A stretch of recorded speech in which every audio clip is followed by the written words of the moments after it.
কেমন আছেন বন্ধুরা? নিশ্চয়ই সবাই ভালো আছেন। প্রিয় বন্ধু, আমার লেখা যে আপনাদের ভালো লেগেছে সেটা সত্যিই আমার খুব ভালো লেগেছে। আরেকটা গল্প আমার লেখা, চন্দন কাঠের চিতা, আজ আপনাদের সাথে শেয়ার করছি। ভালো লাগলে কমেন্ট করবেন। চলো শুরু করা যাক। অনেক দিন আগের ঘটনা। এটা মনের ভেতরে সারা জীবন যতদিন বেঁচে থাকবো ততদিন রয়েই যাবে, এটা ভোলার মতো না। তখন আমি সাউথ ক্যালকাটা গার্লস কলেজে, ল্যান্সডাউনে, যেটা সাউথ ক্যালকাটা গার্লস কলেজ, সেখান থেকে আমি জার্নালিজম অনার্স নিয়ে পড়াশোনা করি। প্রথম বর্ষের ছাত্রী। তো আমার খুব একটা বেশি বন্ধু ছিল না। আমি খুব বন্ধুত্ব করতে বেশি ভালোবাসতাম, খুব কম লিমিটেড বন্ধু ছিল। তো যখন আমার ক্লাস থাকতো না, তো আমি কী করতাম, পায়ে হেঁটে কালীঘাটের মন্দিরে চলে যেতাম। ওখানে গিয়ে বসে থাকতাম। শ্মশানে গিয়ে বসে থাকতে আমার খুব ভালো লাগতো, ওখানেও চলে যেতাম। তো যেই দিনটার কথা বলছি, এটা বর্ষাকাল, জুলাই মাসের ঠিক শেষের দিকে, শ্রাবণ মাস শুরু হয়ে গেছে, ঝিরি ঝিরি ঝিরি ঝিরি বৃষ্টি পড়ছে। সেই দিনটা ছিল শনিবার। দেখলাম দুটো ক্লাস অফ আছে, তো ডিসাইড করলাম যে হেঁটে আজকে কালীঘাটের মায়ের মন্দিরে যাব, মাকে দর্শন করব, করার পরে শ্মশানে গিয়ে একটু বসবো। যা ভাবনা তাই কাজ, হাঁটতে শুরু করে দিলাম। কিছুক্ষণের মধ্যেই পৌঁছে গেলাম মা কালীর মন্দিরে।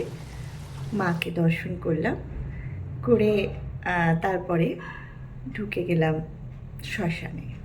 একটু হাঁটা পথ সামনে ঢুকে গেলাম শ্মশানে। শ্মশানে গিয়ে যেখানে ইলেকট্রিক চুল্লিটা আছে, ওই জায়গাটা বসলাম একটু গাছের একটা পাতে, একটা ছোট কাঠের মানে বাঁশ দিয়ে একটা পাত করা থাকে, ওইখানটায় বসলাম গাছের তলাটায়। ঝিরি ঝিরি ঝিরি ঝিরি বৃষ্টি পড়ছে, অবশ্যই মাথায় ছাতা, সালোয়ার কামিজ পরে গেছিলাম, আদা আদা ভিজেও গেছি। তো ব্যাগটা অবশ্যই কাঁধের মধ্যে রেখেছি। তো বসে আছি, একটু এদিক ওদিক দেখছি। কয়েকটা মরা ঢুকেছে, তাদের আত্মীয় পরিজনরা কান্নাকাটি করছে। হঠাৎ দেখি একটা ম্যাটাডোর করে সত্য, হ্যাঁ, মানে ঢুকছে মরাটা, ম্যাটাডোর করে এসে ঠিক আমার সামনেটায় দাঁড়ালো। দাঁড়িয়ে সেই মরাটাকে আমার সামনেটা নিয়ে এসে রাখলো আমার সামনে, মানে কিছুটা দূরে, হাত চারেক হবে, ওখানে রাখলো। আমি মরাটার দিকে তাকিয়ে দেখলাম কি সুন্দরভাবে ওনাকে সাজানো হয়েছে, যেন মনে হচ্ছে নতুন কোণে ক্লান্ত দূর করে হঠাৎ হালকা হাসিতে নিশ্চিন্তে মনে ঘুমাচ্ছে। একটু তাকাতে তাকাতে একটু উদাসীনই হয়ে গেছিলাম। হঠাৎ করে তাদের আত্মীয় পরিজনের কিছুটা ভিড় আমার মানে সামনেটা এসে দাঁড়িয়ে পড়লো। আমি আর দেখতে পাচ্ছিলাম না। তো আমি ভিড় কাটিয়ে আবার দেখার চেষ্টা করছি। দেখলাম ওই মরাটা শুয়ে আছে খাটের উপরে, গয়না দিয়ে সাজানো, সোনার কানের পরে আছে, গলায় হার, মাথায় টিকলি, পায়ে মল, কিন্তু এগুলো সবই সোনা। বুঝলাম এটা নিশ্চয়ই মারোয়ারিদের হবে, কথাবার্তা শুনে সেটাই বুঝতে পেরেছিলাম, আর সেটাই ঠিক। তো মানে বসেছিলাম, উঠে দাঁড়িয়ে পড়েছিলাম, বসে থাকতে থাকতে উঠে গেছিলাম। মানে আমার খুব এক্সাইটেড হচ্ছিল সেই সময়টা। ওনাকে দেখে আমার খুব ভালো লেগেছিল যে মড়াটা এত সুন্দর করে সাজিয়েছে। আবার একটু উদাসীন হয়ে পড়লাম, মড়াটার দিকে হাঁ করে তাকিয়ে আছে। সবাই খুব কান্নাকাটি করছে। তারপর যেন মনে হচ্ছে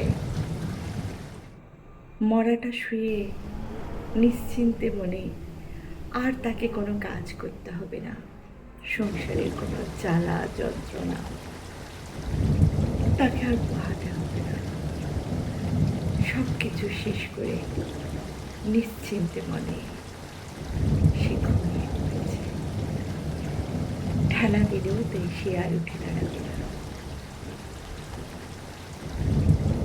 হঠাৎ আমার হাত থেকে কে একটা, সেই সময় কে আমাকে একটা ধাক্কা মারে। তো আমার হাত থেকে ছাতাটা পড়ে যায়। পড়ে যেতেই ঝিরিঝিরি বৃষ্টিটা আমার সারা শরীরকে শীতল করে দেয়। আমি ভিজতে আরম্ভ করি। আমার সালোয়ার কামিজটা পুরো ভিজে যায়, আর সালোয়ারের তলা থেকে জলের ফোঁটা মাটিতে পড়তে থাকে। আমি তাড়াহুড়ো করে মাটি থেকে ছাতাটা নিয়ে আবার মাথায় ধরি। ততক্ষণে প্রায় ভিজেই গেছিলাম। ঝিরিঝিরি বৃষ্টিটা পড়লেও বেশ ভালোই জোর ছিল।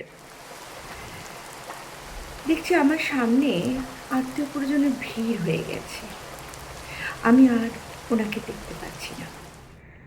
তো আমি একটু সাইড ঘুরে, মানে ঠিক মড়াটার দুহাত দূরে যেখানে ডোমেরা দাঁড়িয়েছিল, আলোচনা করছিল, 4-5টা ডোম আলোচনা করছিল, ঠিক তার ওখানটায় দাঁড়ালাম।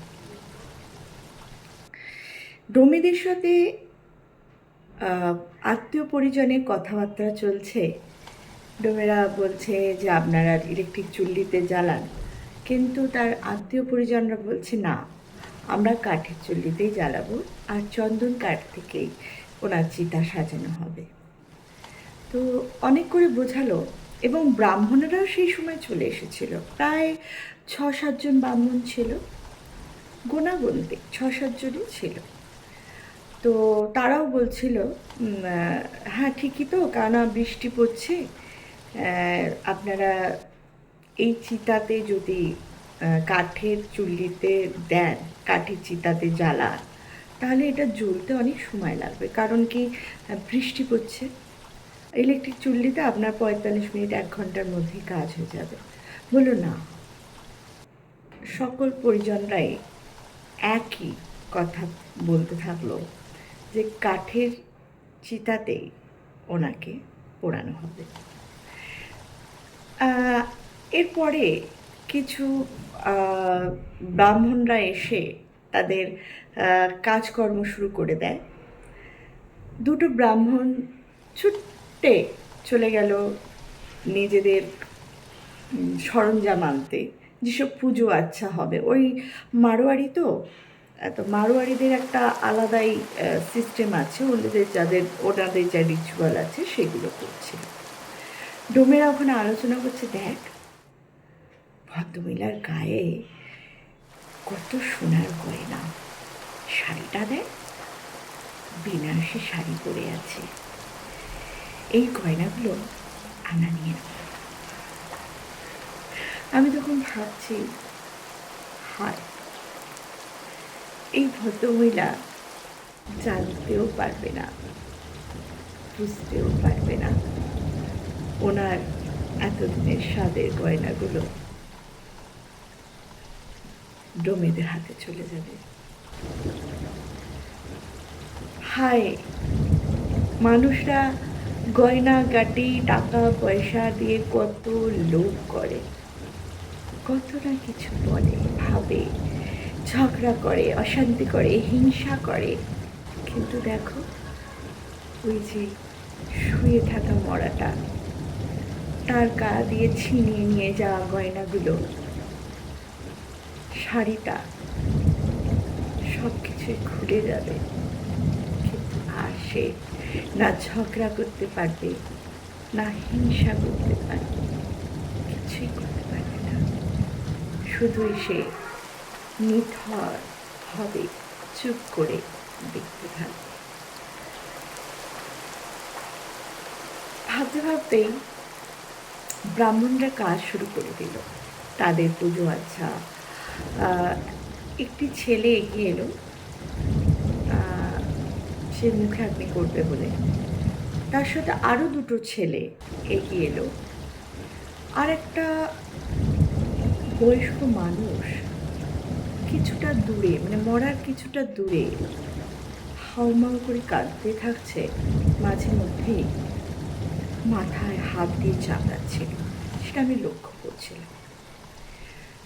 চারিদিকে ভিড়ে ভিড়, বৃষ্টিটা চলতেই থাকছিল, কমছিল না। গাছের তলাটা তখন প্রায় খালি হয়ে এসেছিল। তো আমি তখন কী করলাম, আবার আমার নিজের জায়গায় গিয়ে দাঁড়ালাম, যে ওই জায়গাটা থাকবো, ওখানে পুজো আচ্ছা হচ্ছে, ঠিক আছে আমি এখানটায় থাকি। তখন দেখলাম যে তিনটে ছেলে তাকে ঘিরে সব তাদের রিচুয়ালগুলো পালন করছে, ব্রাহ্মণেরা অনেক কিছুই করছে। তখনও মানে জাস্ট অফ স্টার্টিং, এটা স্টার্টিং হচ্ছে, মানে ওনার তখনও পর্যন্ত চিতাতে ওঠানো হয়নি। যে দুটো ব্রাহ্মণ অনেক দূরে মানে চলে গেছিলো, ছুটে চলে গেছিলো, সেই ব্রাহ্মণ দুটো অনেক কাঠ নিয়ে সাথে করে চন্দন কাঠ নিয়ে এসে উপস্থিত হলো এবং বলল যে আমাদের চন্দন কাঠ এসে গেছে। তোমাদের বলল যে এবার তোমরা চন্দন কাঠ দিয়ে সাজাতে শুরু করো, চিতাটা সাজাতে শুরু করো। তা ওরাও ঠিক তাই চিতা সাজাচ্ছে। আমার না একটু ইন্টারেস্ট লাগলো যে এটা আদেও চন্দন কাঠ, সত্যি কি চন্দন কাঠে প্রচুর দাম তো চন্দন কাঠে, কি বলছে এনারা, সত্যিই কি চন্দন কাঠ? দেখলাম সত্যি একটা হালকা মৃদু গন্ধ চন্দনের। এত বৃষ্টি পড়ছে তা সত্ত্বেও আসছিল নাকি। বুঝলাম হ্যাঁ সত্যি এটা চন্দন কাঠ। একটু এদিক ওদিক করে তাকাচ্ছি, বৃষ্টিতে ভিজছি, খুব ভালো লাগছিল। আবার একটু উদাস হয়ে যাচ্ছিলাম। ভাবছিলাম ওই মানুষটা হয়তো কত খাটাখাটুনি করতো বাড়িতে, ছেলে মেয়েদের যত্ন করতো, স্বামীকে যত্ন করতো। ওনার খুব একটা বয়স কিন্তু ছিল না, ম্যাক্সিমাম 45-46 বছর বয়স হবে। ওনাকে দেখলে সত্যি খুব মানে কী বলবো, লক্ষ্মীমন্তী যে বলে না, লক্ষ্মীমন্ত বউ হয়েছে সেরকম।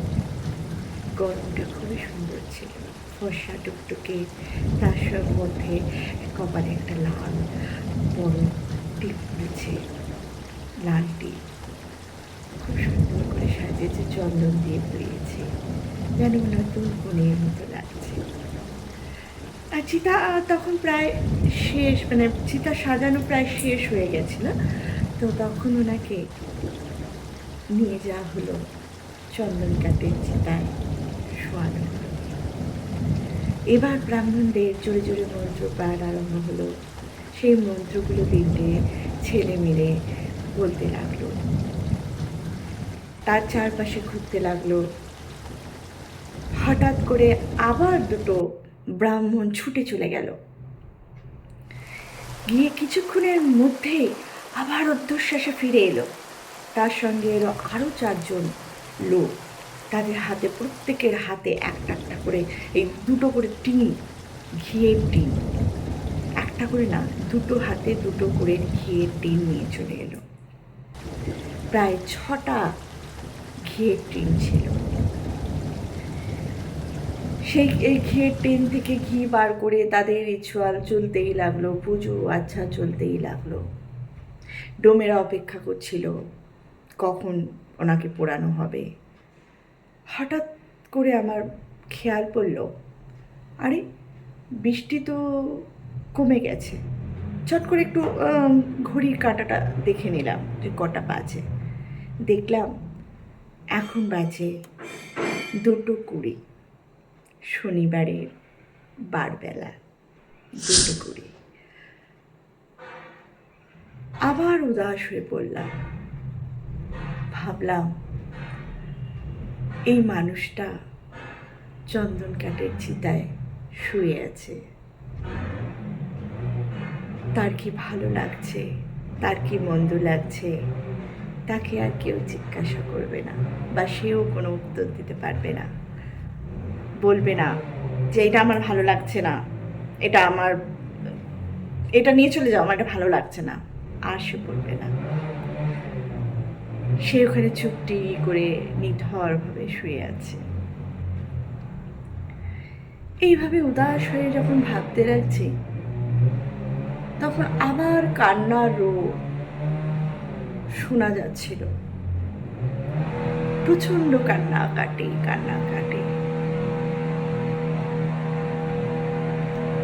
আমার মনের ভেতরে তখন খুব কষ্ট হচ্ছিল যে দেখো মানুষগুলো কত কাঁদছে। আচ্ছা, এই মানুষটা তো বয়স খুব একটা হয়নি, তাহলে এই মানুষটা কিভাবে মারা গেল? খুব অসুস্থ হয়ে পড়েছিল মনে হয়। ওনার দিকে যখন হাঁ করে তাকিয়েছি, মনে হচ্ছিল উনি আমাকে বলছে আমি খুব অসুস্থ ছিলাম, আমার দুঃখ কষ্ট বেদনা নিয়েই আমি চলে গেলাম। হয়তো অনেক অত্যাচার হয়েছে তার সাথে, হয়তো খিদে পেটে চেপে থাকতো, নিজের কষ্টগুলো হাসি মুখে সকলের কাছে তাদের যা প্রয়োজনীয় সেগুলো করতে থাকতো, হয়তো ওষুধ খেত না। কত ধরনের চিন্তা, কত ধরনের ভাবনা আমার মাথায় ঘুরপাক খাচ্ছিল।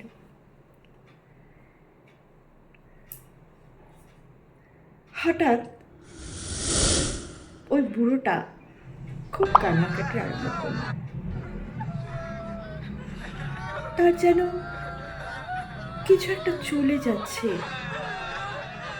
সে সেটা প্রকাশ করতে পারছে না। আমি ওনাকে খুব লক্ষ্য করছিলাম। মরাটার ঠিক 3 হাত দূরে উনি দাঁড়িয়েছিলেন, চিতাটার 3 হাত দূরে উনি দাঁড়িয়েছিলেন। এইবার পালা মুখে আগ্নের। তার আগে ব্রাহ্মণরা বলল যে রিচুয়াল তো সব হয়ে গেছে, এবার যে যা আপনারা পারবেন নমস্কার করে ওনাকে শেষবারের মতো নমস্কার করে যান। তারপরে সবাই এসে একে একে নমস্কার করতে শুরু করলো। আমি ভাবলাম আমিও যাব, ওনাকে নমস্কার করব। জানি না কেন আমারও তখন মন হচ্ছিল ওনাকে নমস্কার করতে, ওনার দুটো পাকে স্পর্শ করে মাথায় বোলাতে। আমি ধীরে ধীরে ভয়ে ভয়ে এক পা করে করে এগোতে লাগলাম। গিয়ে ওনাকে প্রণাম ঠিক করতে যাব, হঠাৎই সেই বুড়োটা আমার কাছে এসে বলল, মা, তোমাকে তো ঠিক চিনতে পারলাম না, তুমি কি এদের মধ্যে কেউ হও? তুমি কি আত্মীয় স্বজনের মধ্যে কেউ হও? আমি ওনার দিকে তাকালাম, একটু মাথাটা ঘুরে তাকিয়ে ওনাকে বললাম, না, আমি ওনার কেউ হই না, আমি ওনাকে এমনি প্রণাম করতে ইচ্ছা হয়েছে তাই করছি। বলেই আমি ওনার পা ছুঁয়ে প্রণাম করলাম। বুড়োটা আমার পাশ থেকে সরে গেল।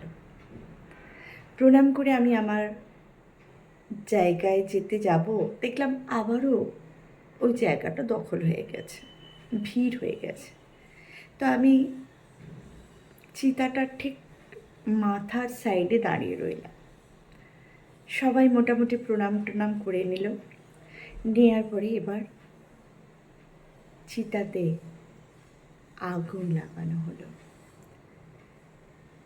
ঘিতে ভর্তি, খেয়ে গন্ধ ভুবর করছে, তার সাথে চন্দন কাঠের গন্ধ মিলেমিশে যেন একটা সেই পুজোর সময় যে গন্ধটা পাওয়া যায়, সেই গন্ধটা যেন নাকের সামনে ভেসে ভেসে উঠছে। আবারও আমি উদাস হয়ে পড়লাম। দেখলাম সব ডোমগুলো চিতাতে আগুন দিয়ে কাঠগুলোকে নড়াচড়া করাচ্ছে। এবার ডোমেরা আত্মীয় স্বজনদের বলল, যান আপনারা একটু বাইরে ঘুরে আসুন, এখানে আর কাউকে দাঁড়াতে হবে না। সবাই আস্তে আস্তে চলে গেল বাইরে, শ্মশানের বাইরের দিকে চলে গেল। আমি একা ওখানে দাঁড়িয়ে রইলাম।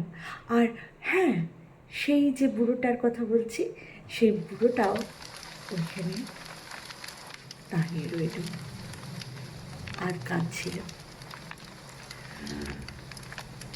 আমাকে ডোমেরা খুব বকাবকি করলো, বলল, তুমি এখানে দাঁড়িয়ে আছো কেন?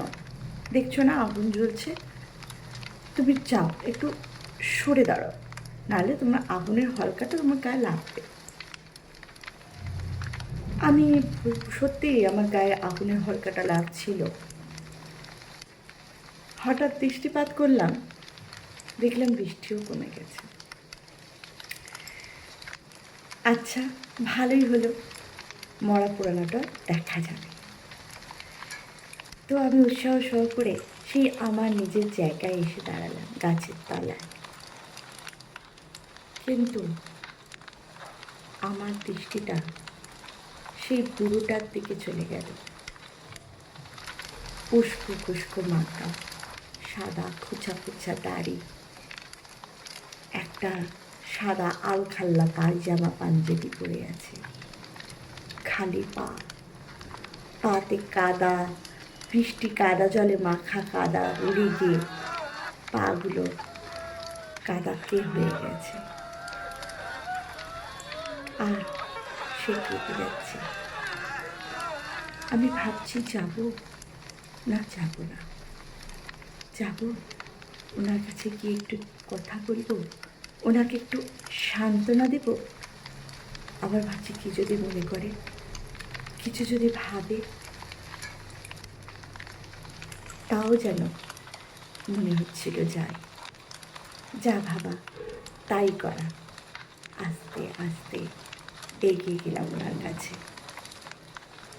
গিয়ে ওনার পিঠটা আস্তে করে ছুঁয়ে জিজ্ঞাসা করলাম, কাকাবাবু কাঁদছেন না?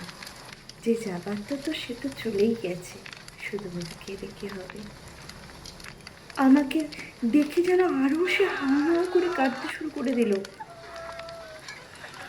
আমার একটু কৌতূহলী হচ্ছিল বটে, তিনি কে এত কাঁদছেন। আমি ওনাকে জিজ্ঞাসা করলাম, উনি কে হয় আপনার, যে চিতায় শুয়ে আছে? উনি ধীরে ধীরে আমার দিকে প্রথমে তাকালো, তার লাল চোখে কেঁদে কেঁদে লাল হয়ে গেছে চোখ দুটো। আমাকে বলল, আমার বউ হয় মা, আমার বউ, আর আমাকে কেউ বলবে না। ওগো খেয়ে নাও, ওষুধটা টাইমে খাও। জানো, আমার একটা কাপড়ের দোকান আছে, হ্যাঁ, বড় বাজারে।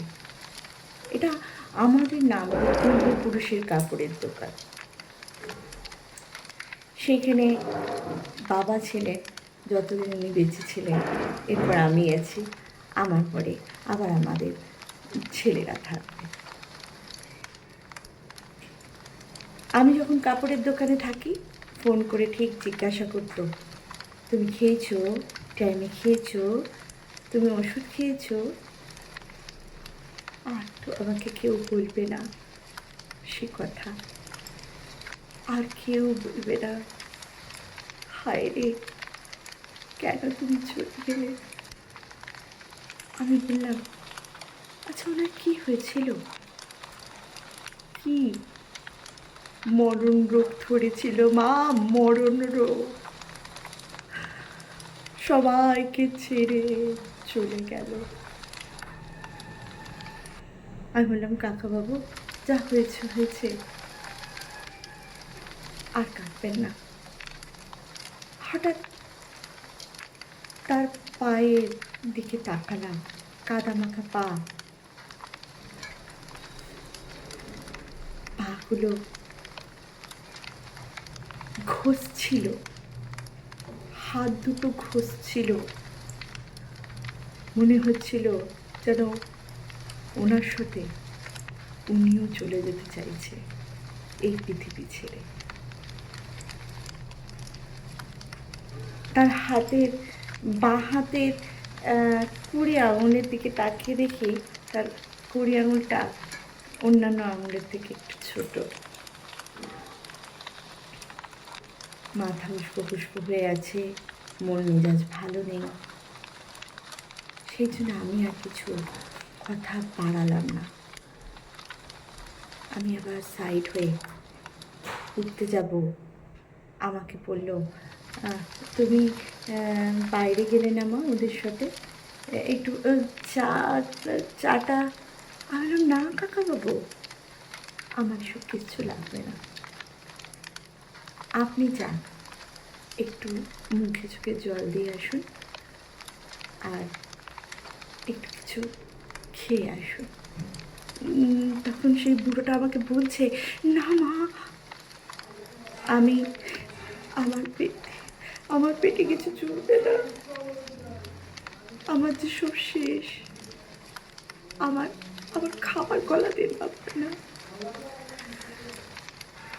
আমারও যেন সেই মুহূর্তে খুব কষ্ট হচ্ছিল, আমারও চোখ ভিজে এসেছিল, চোখের পাতাগুলো দিয়ে টপ টপ করে জল পড়তে লাগলো। যেন মনে হচ্ছিল আমি ওনাকে কত দিনের চেনা। নিজেকে শক্ত করে আবার আমি আমার নিজের জায়গায় গিয়ে দাঁড়ালাম। দাঁড়াতে আমি সেই চিতার দিকে, চন্দন কাঠের চিতার দিকে তাকিয়ে রইলাম। চন্দন কাঠের চিতা দাউ দাউ করে জ্বলছে, ফট ফট করে আওয়াজ হচ্ছে।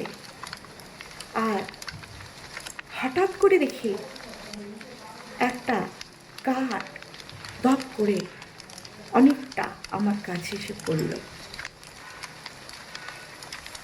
খুব ভালো করে যখন আমি ওই কাঠের দিকে তাকিয়ে দেখি, আরে এটা তো কাঠ না, এটা তো মালাই চাকি, হাঁটুর একটা অংশ মালাই চাকি।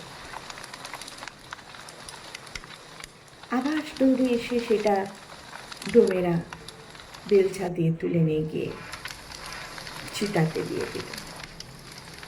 আমাকে আবারও বলল, একটু সরে দাঁড়া রে, একটু সরে দাঁড়া, কোথায় গিয়ে আগুন লেগে যেতে পারে।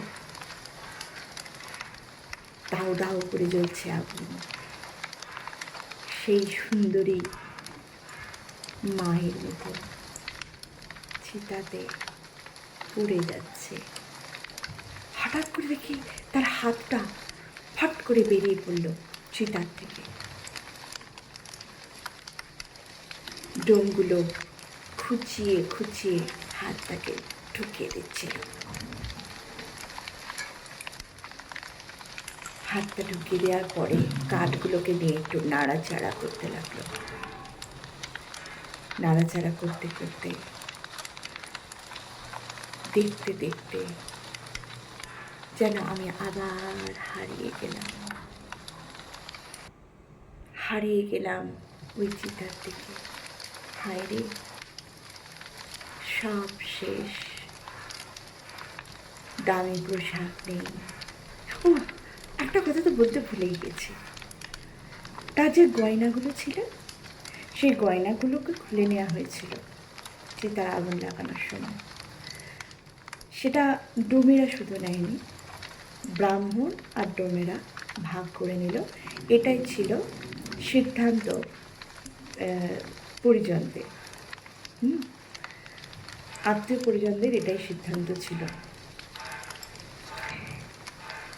তারপর আবার আমি উদাস হয়ে গিয়ে সেদিকে তাকাতে লাগলাম। হায় রে, গয়না নেই, ঝাপড়া নেই, লোক নেই, সবই ফেলে রেখে এই যে সাদা ছাই হয়ে যাচ্ছে, সবই পুড়ে যাচ্ছে, সবই পুড়ে যাচ্ছে, আর কিছুই থাকবে না। ভাবতে ভাবতে আরো আরো আমি যেন কোথায় হারিয়ে যাচ্ছি। হঠাৎ একটা একটা তীব্র পচা গ্যাস আমার নাকে এসে ঠেকছিল। এত সুন্দর ঘিয়ের চন্দন কাঠের গন্ধ ছেড়ে তাও যেন তীব্র গন্ধটা আমাকে আষ্টে পৃষ্ঠে বেঁধে দিচ্ছিল। চোখ ফিরিয়ে দেখি তখন ওই সেই খাল পাড়ের গঙ্গার জল বেড়ে উঠেছিল, কালো কুচকুচে গঙ্গার জল, তাতে কোম্পানির থেকে আসা জলগুলো মিশে গিয়ে একটা বিশ্রী ধরনের গন্ধ তৈরি করেছিল।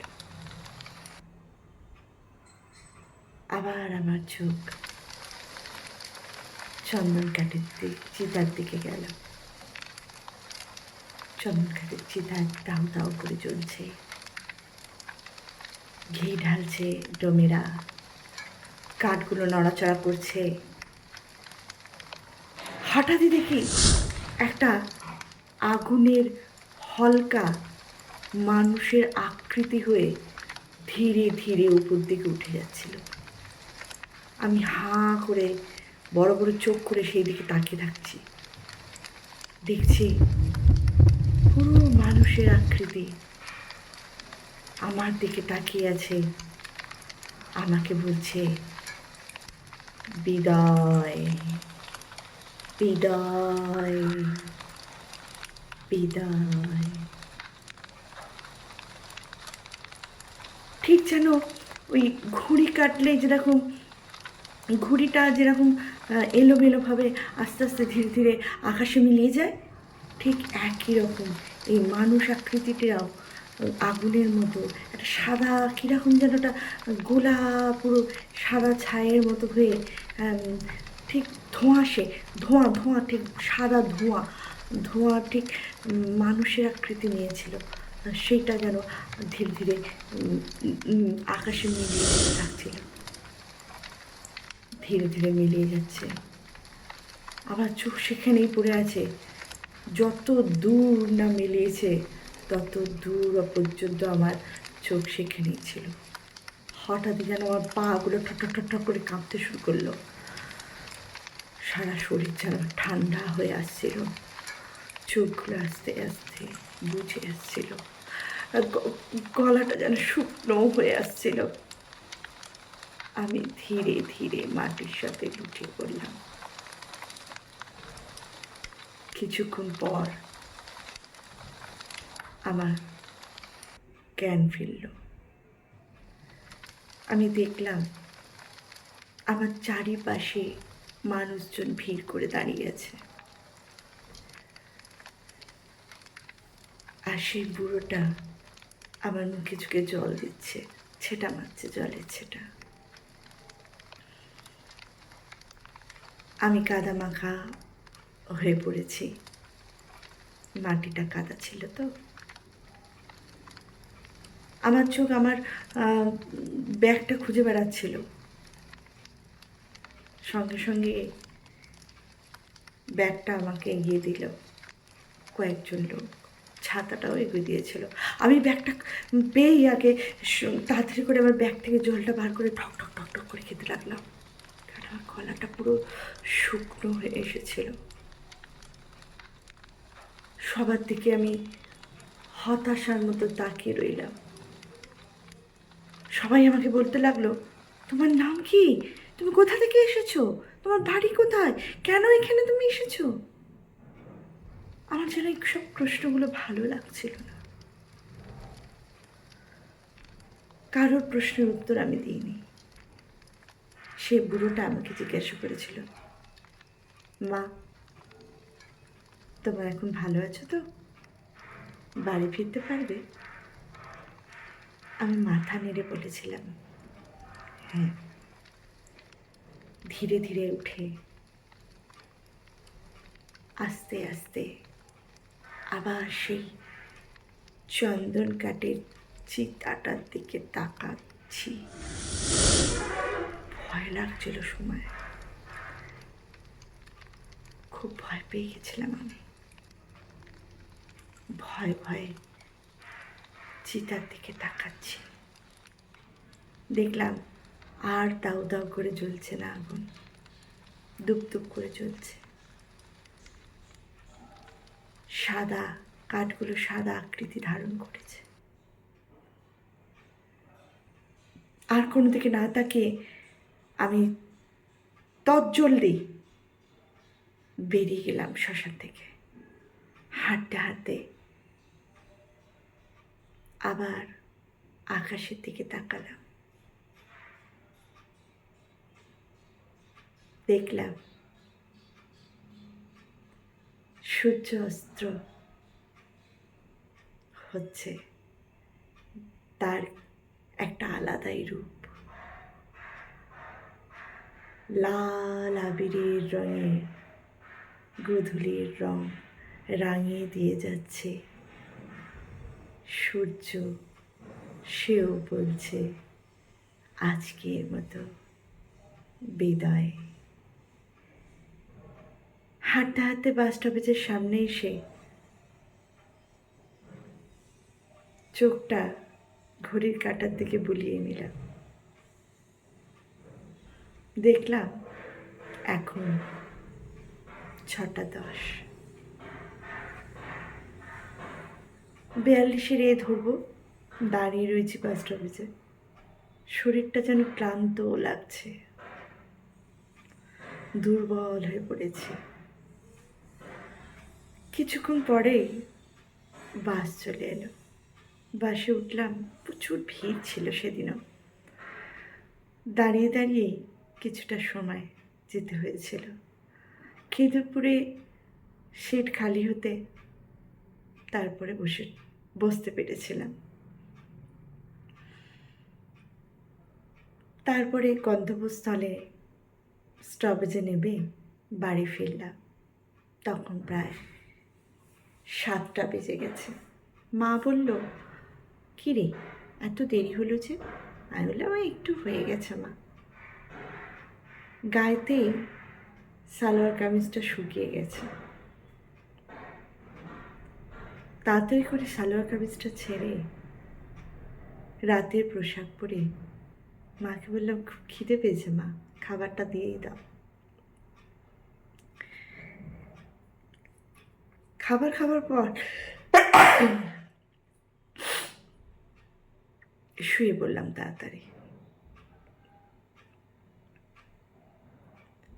তারপর ধুম জ্বর। 2 দিন জ্বরে আমি উঠতে পারিনি। মায়ের সেবা যত্নে সুস্থ হয়েছিলাম। সুস্থ হওয়ার পরে মাকে পুরো ঘটনাটাই বলেছিলাম। মা একটু বকাবকি করেছিল, বলেছিল আর যেও না ওরকমভাবে শ্মশানে, শনিবার করে তো একদমই না। আমি মাকে উত্তর দিয়েছিলাম, মা আমার না শ্মশানে যেতে খুব ভালো লাগে।